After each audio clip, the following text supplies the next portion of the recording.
കമലേഷ്, ഈ തിരക്ക് പിടിച്ച ജീവിതത്തിന്റെ ഇടയ്ക്ക് ചില ആളുകൾക്കൊക്കെ വളരെ സമാധാനപരമായ അന്തരീക്ഷം നൽകുന്ന അല്ലെങ്കിൽ ഓർമ്മകളെയൊക്കെ ഇങ്ങനെ തൊട്ടുണർത്തുന്ന ചില നിമിഷങ്ങൾ കൂടിയാണ് ഇതൊക്കെ. ഈ ഓണം വാരാഘോഷത്തിന്റെ ഭാഗമായി ആദ്യം മുതൽ തന്നെ കണ്ട എല്ലാ കാഴ്ചകളും അങ്ങനെ തന്നെയാണ്. ഇരുട്ടിൽ ഇങ്ങനെ ദീപാലങ്കൃതമായി നിൽക്കുന്ന ഒരു നഗരം, അത് വാസ്തവത്തിൽ ഒരു ഗൃഹാതുരമായ ഓർമ്മ കൂടി ഉണർത്തുന്നതാണ്. അപ്പോൾ അങ്ങനെ ഒരുപാട് ഓർമ്മകൾ സമ്മാനിച്ചുകൊണ്ട് ഏറ്റവും അവസാന നിമിഷങ്ങൾ കൂടിയാണ് എന്നത് ഓർക്കുമ്പോൾ സങ്കടം കൂടിയുണ്ട്. ഓണം വാരാഘോഷത്തിന്റെ സമാപനം കൂടിയാണ്, ആ നിമിഷങ്ങളിലൂടെ കൂടിയാണ് നമ്മൾ കടന്നു പോകുന്നത്.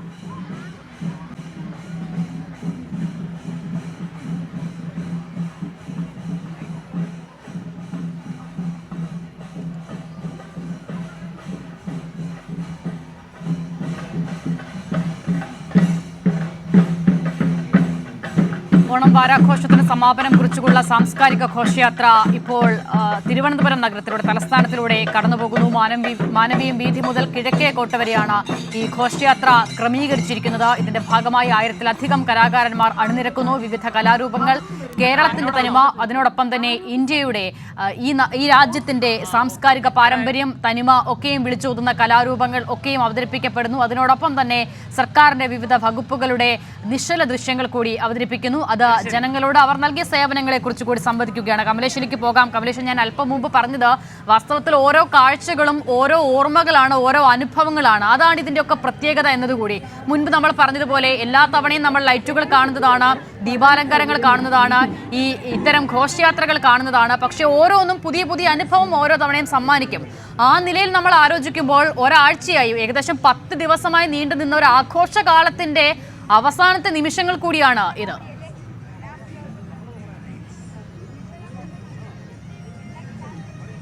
അസിത, തീർച്ചയായും അസിത പറഞ്ഞതാണ് അതിൻ്റെ ശരിയായ ഒരു കാര്യം.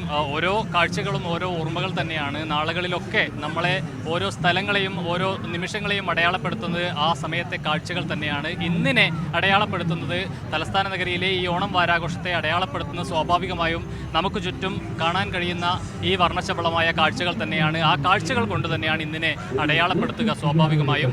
ഏതായാലും നേരത്തെ നമ്മൾ പറഞ്ഞതുപോലെ കാഴ്ചയുടെ വസന്തം ഒരുക്കുന്നു എന്നതിനപ്പുറത്തേക്ക് കേൾവിക്ക് കൂടി, അതായത് ശ്രവണ മനോഹരമായ ഒരു ആസ്വാദന തലം കൂടി ഈ ഘോഷയാത്രയ്ക്കുണ്ട് എന്ന് പറയാതിരിക്കാനാവില്ല. അതിന് ചെണ്ടമേളങ്ങളും അതുപോലെ തന്നെ മറ്റ് കൊമ്പുകുഴൽ വാദ്യങ്ങളുമെല്ലാം, പലതരത്തിലുള്ള വാദ്യങ്ങൾ ഇതിൻ്റെ ഭാഗമായി ഉണ്ട്. അതോടൊപ്പം ഓണപ്പാട്ടുകളൊക്കെ പാടി കലാകാരന്മാരൊക്കെ ഈ ഘോഷയാത്രയ്ക്ക് കൊഴുപ്പുകൂട്ടുന്നുണ്ട്. അതെല്ലാം ഈ കാഴ്ച എന്നതിനപ്പുറത്തേക്ക് കേൾവിയെ കൂടി നമ്മളെ സ്വാധീനിക്കുന്ന ഘടകങ്ങൾ കൂടിയാണ്. ആ നിലയിൽ കൂടി വളരെ മനോഹരമായി തന്നെ പാട്ടുകൾ ആലപിച്ചുകൊണ്ട്, ചെണ്ടമേളം, മറ്റ് ബാൻഡ് മേളം കൊണ്ട്, അത്തരത്തിൽ പലതരത്തിലുള്ള തുകൽവാദ്യങ്ങൾ കൊണ്ട്, കൊമ്പുകുഴൽ മേളം കൊണ്ട്, ശംഖുലിനാദം കൊണ്ട് ആ നിലയിൽ കൂടി ഈ ഘോഷയാത്രയെ അടയാളപ്പെടുത്തുന്നു കലാകാരന്മാർ എന്നുള്ളതാണ്. ഏതായാലും സംസ്ഥാനത്തിൻ്റെ വിവിധ ഭാഗങ്ങളിൽ നിന്നുള്ള, വിവിധ ജില്ലകളിൽ നിന്നുള്ള, സംസ്ഥാനത്തിൻ്റെ എല്ലാ മേഖലകളെയും എല്ലാ വിഭാഗങ്ങളെയും ഉൾക്കൊള്ളുന്ന ഒരു ഘോഷയാത്രയാണ്. എല്ലാ മേഖലകളിലുമുള്ള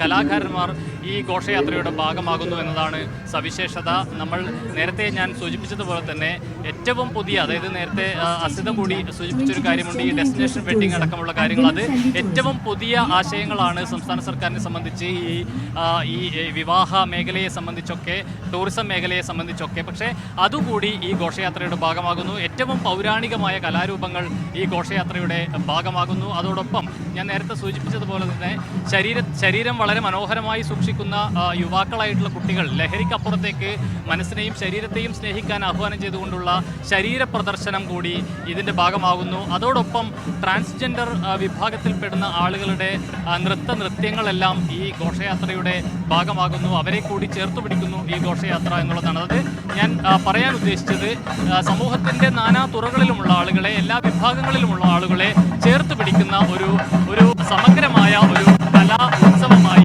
ഈ ഘോഷയാത്ര മാറുന്നു എന്നതാണ് നമുക്ക് അനുഭവപ്പെടുന്നത് എന്നുള്ളതാണ് ഏറ്റവും പ്രധാനപ്പെട്ട കാര്യം. ഏതായാലും ആ നിലയിൽ ഘോഷയാത്രയുടെ ഒരു പകുതിയോളം ഇപ്പോൾ ഈ മാനവീയം വീഥിയെ കടന്നുപോയിരിക്കുന്നു എന്നാണ് നമുക്ക് മനസ്സിലാക്കാൻ കഴിയുന്നത്. ഏതായാലും 4 മണിയോടുകൂടിയാണ് ഇത് ആരംഭിച്ചത്. ഇപ്പോൾ 2 മണിക്കൂർ പിന്നിടുന്നു ഈ ഘോഷയാത്ര. ഒരു പകുതിയോളമാണ് ഇപ്പോഴും പൂർത്തിയായിട്ടുള്ളത്. ഇനിയും നിരവധിയായ ഫ്ലോട്ടുകൾ, കലാരൂപങ്ങളെല്ലാം തന്നെ ഇതിൻ്റെ ഭാഗമായി ഈ മാനവീയം വീഥിയിലേക്ക് അടുത്തുകൊണ്ടിരിക്കുകയാണ്.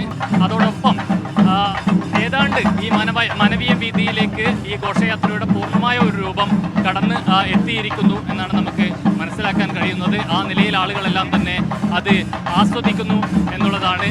ഈ മറ്റൊന്ന് ഏറ്റവും പ്രധാനപ്പെട്ടത് നേരത്തെ, അതായത് അല്പസമയം മുൻപുണ്ടായിരുന്ന സാഹചര്യമല്ല, ഈ കാഴ്ചയുടെ തലം മാറി മാറി വരുന്നു എന്നുള്ളതാണ്. 6 മണിയാകുന്നു, സന്ധ്യാനേരമാണ്. ലൈറ്റുകളെല്ലാം ഈ നഗരത്തിൽ കഴിഞ്ഞ 10 ദിവസങ്ങളായി ഒരുക്കിയിട്ടുള്ള ലൈറ്റുകളെല്ലാം, വെളിച്ച സംവിധാനങ്ങളെല്ലാം പ്രകാശിതമായിട്ടുണ്ട്. അത് കൂടുതൽ ശോഭയോടെ തിളങ്ങാൻ തുടങ്ങുന്നു. ഇരുട്ട് അതിന് കൂടുതൽ മനോഹാരിത നൽകുന്നു എന്നുള്ളതാണ്. ഈ കൂടുതൽ ഇരുട്ടിലേക്ക്, ഇപ്പോൾ അങ്ങനെ പൂർണ്ണമായും ഇരുട്ടായിട്ടില്ല, ചെറിയ ഒരു ഇരുട്ടിലേക്കാണ് കാര്യങ്ങൾ പോകുന്നത്. ആ നില അപ്പോൾ തന്നെ നമുക്ക് ഈ വെളിച്ച സംവിധാനങ്ങളുടെ ഭംഗി കൃത്യമായി ആസ്വദിക്കാൻ കഴിയുന്നുണ്ട്. കൂടുതൽ ഇരുട്ടാകുമ്പോൾ അത് കൂടുതൽ പൂർണ്ണതയോടുകൂടി നമുക്ക് ആസ്വദിക്കാൻ കഴിയുന്ന നിലയിലേക്ക് അതിൻ്റെ ആ ഒരു മനോഹാരിത വ്യക്തമാകും എന്നുള്ളതാണ് നമുക്കിപ്പോൾ പറയാൻ കഴിയുക. ഏതായാലും ഈ ഘോഷയാത്ര തീരാൻ ഇനിയും സമയമെടുക്കും. ഈ ഫ്ലോട്ടുകളെല്ലാം, ഈ കലാരൂപങ്ങളെല്ലാം കിഴക്കേക്കോട്ട വരെയും ഈ നിലയിൽ നടന്ന് മുന്നോട്ട് പോകേണ്ടതുണ്ട്.